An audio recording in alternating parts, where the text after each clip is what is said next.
Nepaslaptis, kad mes kalbame. Ir kalbame daug. Būna dienų, kai kalbame beveik be sustojimo.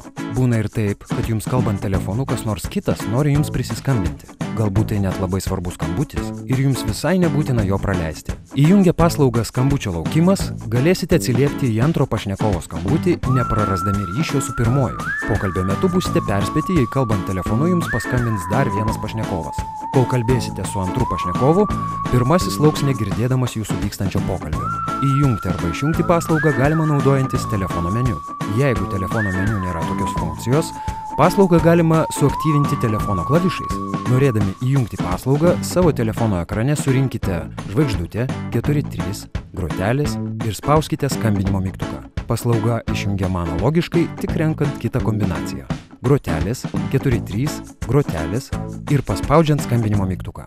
Paslaugos užsakymas ir atsisakymas nieko nekainuoja. Pašnekovo iš pokalbį mokės pagal jiems galiojančius tarifus. Tele2. Ką mokėti daugiau?